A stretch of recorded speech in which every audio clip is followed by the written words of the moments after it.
আজ আমাদের যাত্রা সবুজের এক রাজ্য, যেখানে সকাল শুরু হয় চায়ের সুবাসে আর বিকাল হারিয়ে যায় পাহাড়ি কুয়াশার নরম আলিঙ্গনে। শ্রীমঙ্গল। এই ভিডিওতে আমরা জানব কিভাবে খুব সহজে শ্রীমঙ্গল যেতে পারবেন, কোন কোন জায়গা অবশ্যই ঘুরে দেখবেন, কোথায় গেলে প্রকৃতির সবচেয়ে সুন্দর রূপটা দেখতে পাবেন, আর পুরো ট্রিপে কোথায় কত টাকা খরচ হতে পারে সব কিছু। আর হ্যাঁ, এই পুরো ট্রিপের বিস্তারিত খরচ, লোকেশন, হোটেল এবং প্রয়োজনীয় তথ্য নিয়ে আমি একটি ব্লগ পোস্ট তৈরি করেছি। আপনি চাইলে সেটিও দেখে নিতে পারেন। লিংক এই ভিডিওর ডিসক্রিপশনে দেওয়া আছে। আমরা আমাদের যাত্রা শুরু করেছিলাম রাতের শহর ঢাকা থেকে। সায়দাবাদ থেকে খুব সহজেই শ্রীমঙ্গলের বাস পেয়ে যাবেন। আর যদি রাতের ট্রেন ভ্রমণের আলাদা একটি অনুভূতি উপভোগ করতে চান, তাহলে ট্রেনও হতে পারে দারুণ একটি অপশন।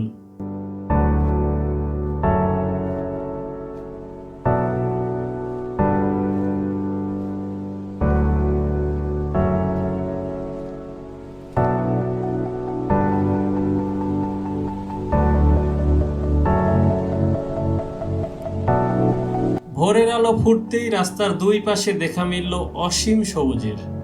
কখনো চা বাগান, কখনো বিশাল রাবার বাগান। দূর থেকে দেখেই মনে হচ্ছিল প্রকৃতি যেন নিজ হাতে সাজিয়ে রেখেছে পুরো পথটা।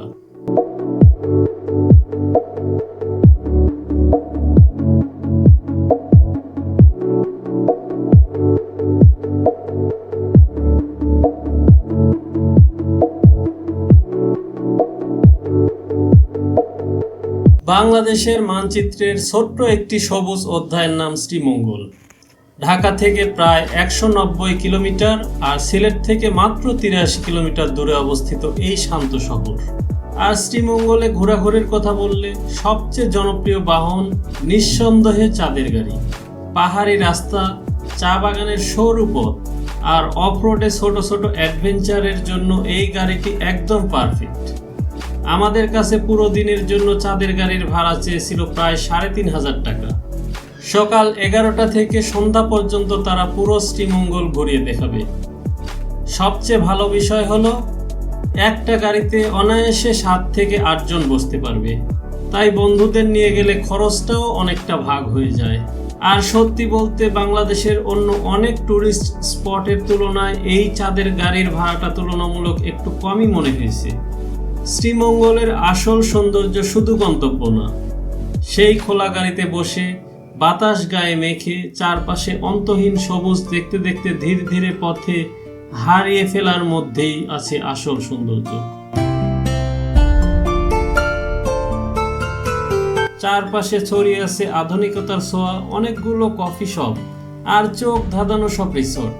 তারই মধ্যে একটি রিসোর্টের সৌন্দর্য যেন অন্য সবকিছুকে ছাড়িয়ে যায়। এটি ছিল শ্রীমঙ্গলের বিখ্যাত grand Sultan tea resort and golf. আমাদের আজকের ভ্রমণের প্রথম গন্তব্যে পৌঁছানোর আগেই হঠাৎ করে একটি অপ্রত্যাশিত ঘটনা ঘটে গেল।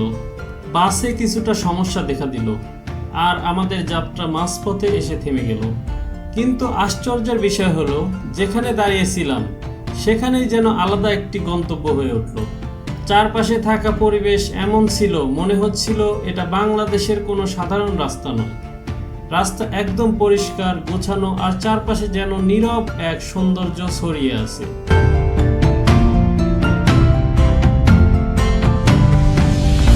আমরা এখন একটা রিসোর্টের সামনে এসে দাঁড়াইছি। আমাদের গাড়িটা নষ্ট হয়ে গেছে, আমাদের গাড়ির চাকা নষ্ট, কতক্ষণ লাগবে যায় না। সেই জন্য আমরা 3 জন এখানেই ঘুরতেছি। আশেপাশের জায়গাটা অনেক সুন্দর আসলে। চারিপাশে গাছপালা, এই জিনিসগুলো আপনি কখনোই শহরে তো পাবেনই না। বিভিন্ন গ্রামে বা যে কোনো এলাকায় গেলে আসলে এই ধরনের দৃশ্য পাবেন না। চারিদিকে চা বাগান আছে, অনেক সুন্দর সুন্দর গাছপালা, এবং যে রাস্তাটা দেখতে পাচ্ছেন এই রাস্তা দিয়ে কিন্তু অনেক গাড়ি যেতেছে। এই রাস্তা দিয়ে যাওয়ার যে অন্যরকম একটা ফিলিংস, এই ফিলিংসটা আপনি এখানে না আসলে কখনোই বুঝতে পারবেন। কিছুক্ষণ এই সৌন্দর্য উপভোগ করে আবার রওনা দিলাম পরবর্তী গন্তব্যের দিকে।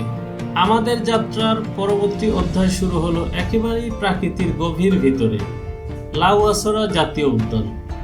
লাউয়াছড়া শুধু একটি বন নয়, এটি যেন সময়ের ভিতরে লুকিয়ে থাকা এক প্রাচীন সবুজ ইতিহাস।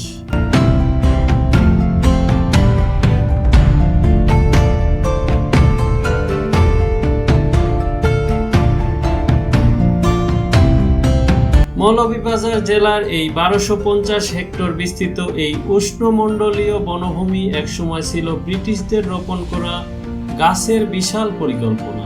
1925 সালে শুরু হওয়া সেই বৃক্ষরোপণ পরিকল্পনা ধীরে ধীরে গড়ে তোলে আজকের এই সবুজ বন। আর 1996 সালে বাংলাদেশ সরকার এটিকে আনুষ্ঠানিকভাবে জাতীয় উদ্যান ঘোষণা করে। আমরা এবার চলে এসেছি আমাদের প্রথম স্পট লাউয়াছড়া জাতীয় উদ্যান। এখানে এসে যে কি ভালো লাগতেছে, আপনাদের চারপাশে যেদিকে দেখতে পারবেন সেদিকে শুধু গাছ আর গাছ। এই যে রেল লাইনটা চলতেছে এখানে আপনি চাইলে অনেক সুন্দর সুন্দর ছবি তুলতে পারবেন। অনেক পর্যটক এখানে এসেছে শুধুমাত্র এই রেল লাইনের এখানেই অনেক যারা আছে, যে আমাদের ক্যামেরার পিছনে অনেক পর্যটক আছে। ঢাকা থেকে ডাইরেক্ট শ্রীমঙ্গল এই রেল লাইন দিয়ে চলে আসতে পারবেন। আমরা যেহেতু বাসে আসছি আবার বাসেই ফিরে যাব, কিন্তু আমাদের এই স্পটগুলো আপনি না দেখলে জাস্ট বিশ্বাস করতে পারবেন না, এত প্রাকৃতিকভাবে সুন্দর। এই সুন্দর জায়গা আপনি না আসলে কখনো এটা ফিলই করতে পারবেন না।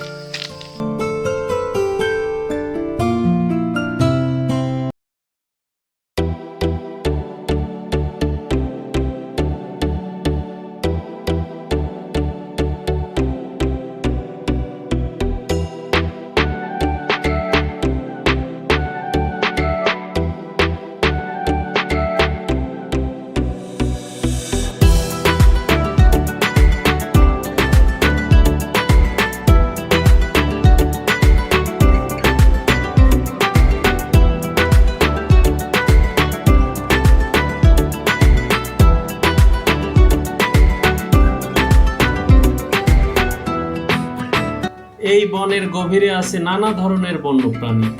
আর হঠাৎ করেই আমাদের চোখে পড়ল বানরের দল, যেন তারা এই বনেরই প্রকৃত অধিবাসী, আমাদের শুধু অতিথি বানিয়ে রেখেছে।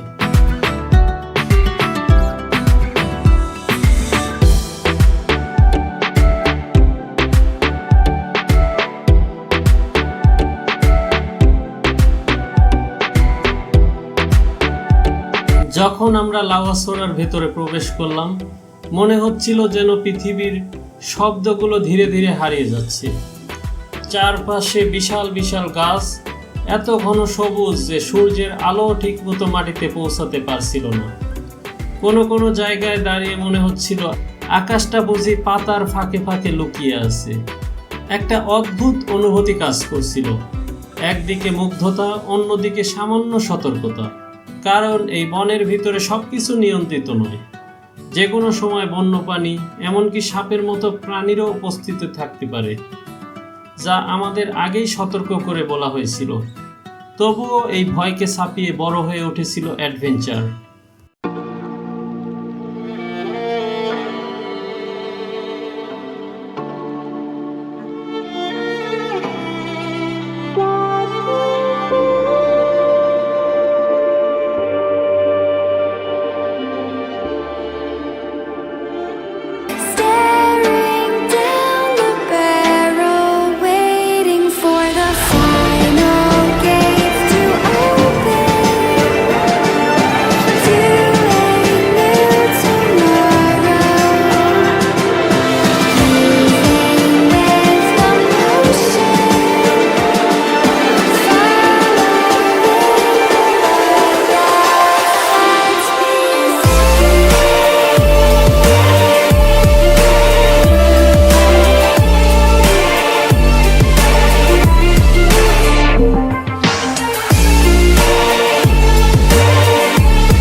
লাউয়াছড়ার গভীর নীরবতা আর সবুজের রাজ্য পেরিয়ে আমাদের পরবর্তী গন্তব্য ছিল শ্রীমঙ্গলের আরেকটি স্বর্গীয় স্থান, মাধবপুর লেক।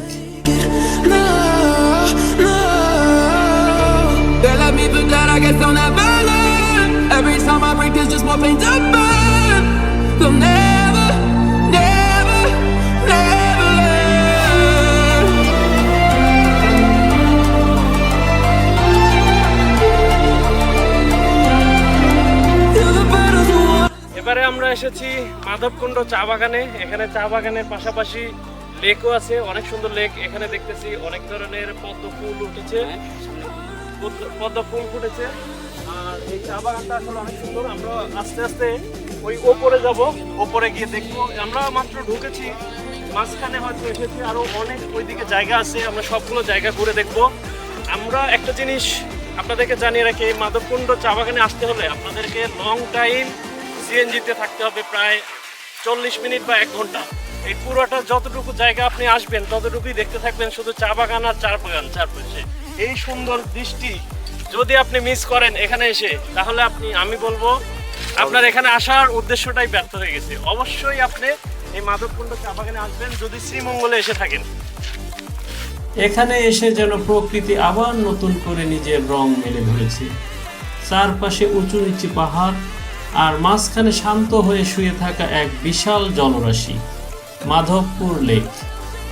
আমরা যখন এখানে পৌঁছাই তখন সময়টা ছিল এপ্রিল মাস, আর এই সময় মাধবপুর লেকের সবচেয়ে বড় আকর্ষণ পদ্ম আর শাপলার সৌন্দর্য।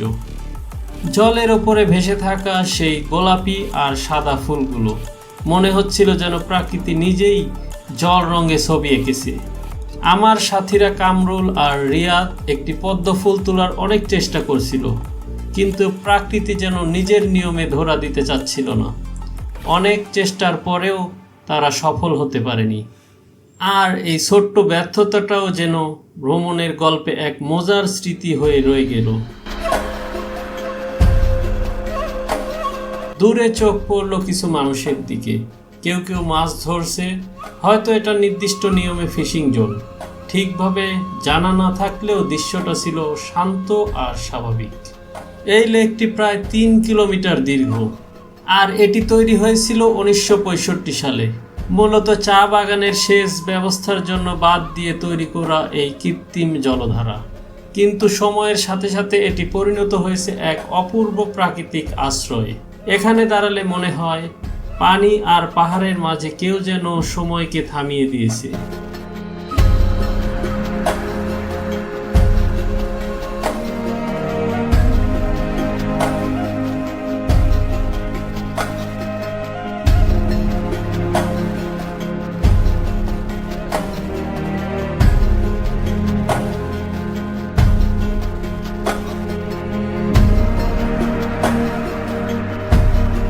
এই সবুজ শুধু চোখের দৃশ্য না, এটা যেন এক মানসিক শান্তি। মনে হচ্ছিল প্রকৃতি সত্যি কোনো মানুষের তৈরি জিনিস নয়, এটা এক নিখুঁত সৃষ্টির নিঃশব্দ কবিতা।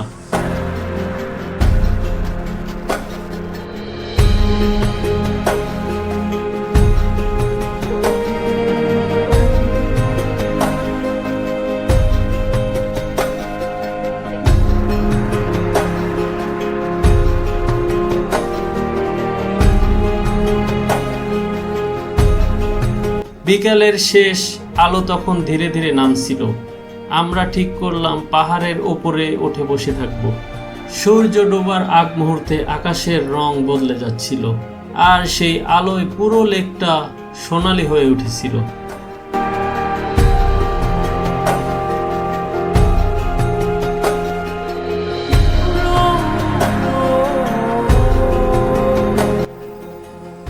কিছুক্ষণ আমরা হেঁটে আসার পর একদম এই পাশে এসে আমরা একটু রেস্ট নিতেছি।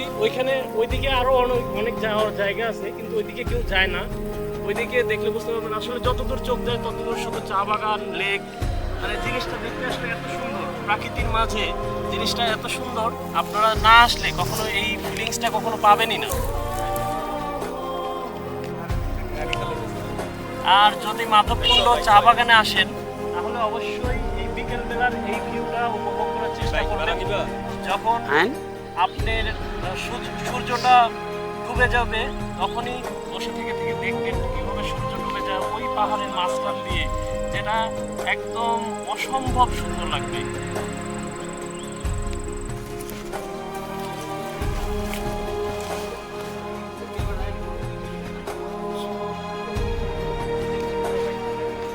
কোথায়? সামনের দূরের পাহাড়ের দিকে তাকালে বোঝা যায় ওটা ভারতের অংশ, আর এই পাশটা আমাদের বাংলাদেশের সবুজ সীমান্ত।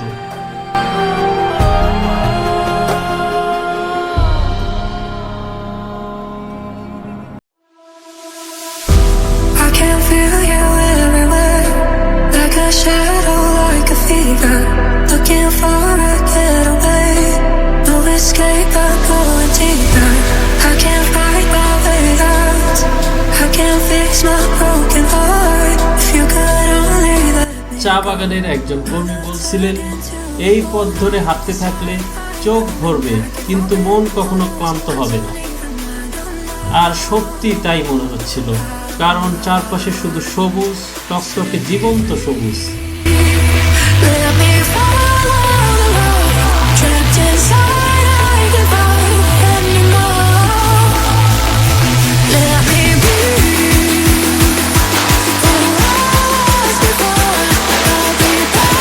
ধন্যবাদ আপনাদেরকে এই পুরো ভিডিওটি আমাদের সাথে দেখার জন্য। শ্রীমঙ্গলের সবুজ চা বাগান, লাউয়াছড়ার নীরব গভীর বন, আর মাধবপুর লেকের শান্ত জলরাশি, সব কিছু মিলে এই যাত্রাটা শুধু একটি ট্রিপ ছিল না, এটি ছিল প্রকৃতির ভিতরে হারিয়ে যাওয়ার এক ছোট্ট গল্প। যদি এই ভিডিওটা আপনার একটুও ভালো লেগে থাকে তাহলে অবশ্যই একটি লাইক দিন, কমেন্ট করে আপনার অনুভূতি জানান, আর সাবস্ক্রাইব করে পাশে থাকুন। আপনার দেওয়া ছোট্ট একটা লাইক, একটা কমেন্ট বা একটা সাবস্ক্রাইব আপনার কাছে হয়তো খুবই সামান্য কিছু, কিন্তু আমার কাছে এগুলো সবচেয়ে বড় অনুপ্রেরণা। এগুলোই আমাকে নতুন নতুন জায়গায় যেতে উৎসাহ দেয়, নতুন গল্প খুঁজে বের করতে সাহায্য করে। সবাইকে ধন্যবাদ। আসসালামু আলাইকুম। Trying hard to break the tie, but it won't say that it's real. I keep running through the night, stuck in here, these open skies. If you could only set me free, I love that strongest for the whole night. This time I'm breaking the chain. If it's right or wrong, I won't play the game. I'm not out of mind. Set me free. Let me follow, trapped inside, I can't fight anymore. Let me breathe. Lost before, I'll be there. আপনি একটা হাইটে আসেন আমার সাথে। আরে ভাই, এত সুন্দর জায়গা।